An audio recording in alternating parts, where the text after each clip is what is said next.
Yo, what is up, ladies and gentlemen? Welcome back to the channel. I am bringing another sparring rolling video in no-gi, this time featuring Black Belt Mike. And I wanted to take a second to shout out Triton Fight Center. That is the rash guard that I am representing in this video, because I have spent the last 3 months in Tulsa, Oklahoma, and I was training at Triton Fight Center, which is the head instructor is Pete Wilhelm.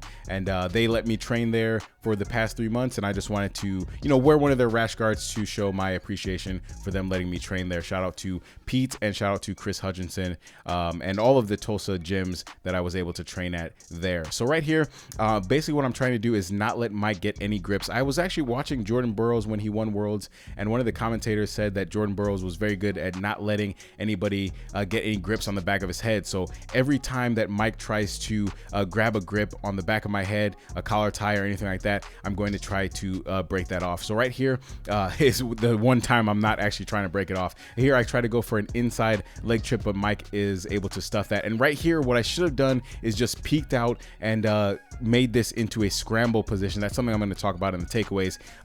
Right here, Mike is trying to step over the guard, and I'm able to get into a turtle position right here. And I try to sit into a half guard, and I'm able to do so. And I start locking the legs for the half guard position here. So now what I'm trying to do is get into a deep half guard. And what I want to do is take Mike's left leg all the way over my right leg and get to the back position. Mike knows this is coming, so right here when I peek out the back, he's able to grab the leg and stop me from doing that. So right here, he's keeping a nice grip on my leg, stopping me from using that hip and getting up into a position where I can get into a scramble. So right here, he lets that go and he tries to set up a Darce position. So I'm going to get into the turtle position, and what you can't see from this angle is that I'm fighting his hands to stop them from going around my arms and my neck. Now my mind frame here is to get back into a half guard position or get back up to my feet. Mike is going to kind of run me down, and when I try to stand up, he's going to hit a nice little judo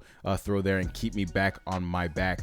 And now I'm trying to get into a quasi guard position. I'm going to see that he's going to expose a 90-degree angle with his right arm, so I'm going to try to go for a Kimura. Not able to hit that. He stuffs that pretty easily. Now he's going to start to stand, and then he's going to hit a backstep pass while I try to go underhook his right leg.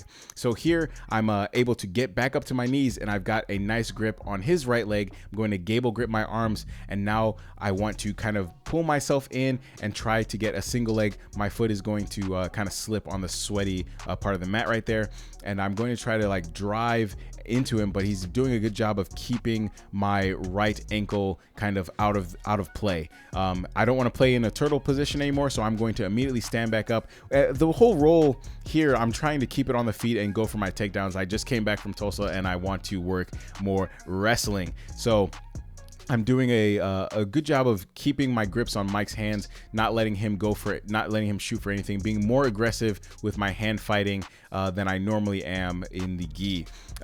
Right here, Mike is, we basically have the same type of grip. Mike is going to try to go for a single leg. He's not able to get it. I'm going to strip the grips and try to get to his back. I'm not able to do so.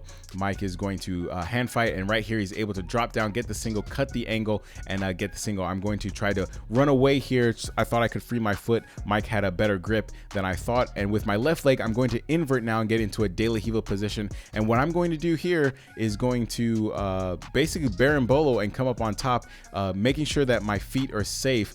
Right here, Mike is trying to go for a foot lock, and I'm able to kind of spin, figure four, lock my legs, and then come up on top, getting the 2 points and not giving up the leg lock position. I try to kind of get out of Mike's half guard, but he's able to follow me, and now he's playing a half guard position, and now I can start to work on my passing.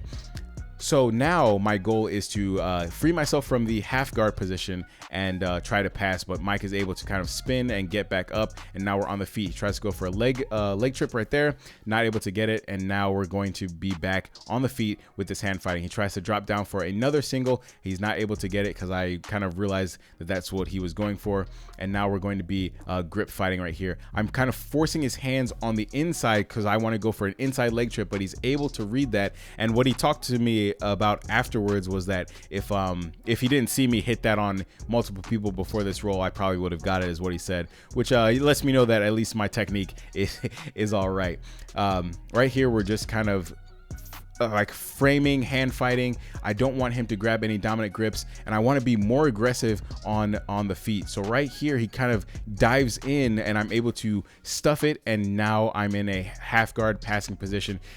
Making people play half guard and passing their half guard is one of my favorite ways to pass.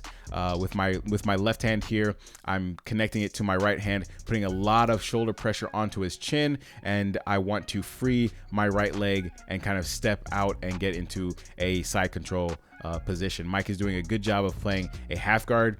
He's on his side, he's not really on his back. I try to clear that foot, I'm not able to do so, and in the scramble he comes up on top, and I kind of just gave up of my most dominant position that I had to pass.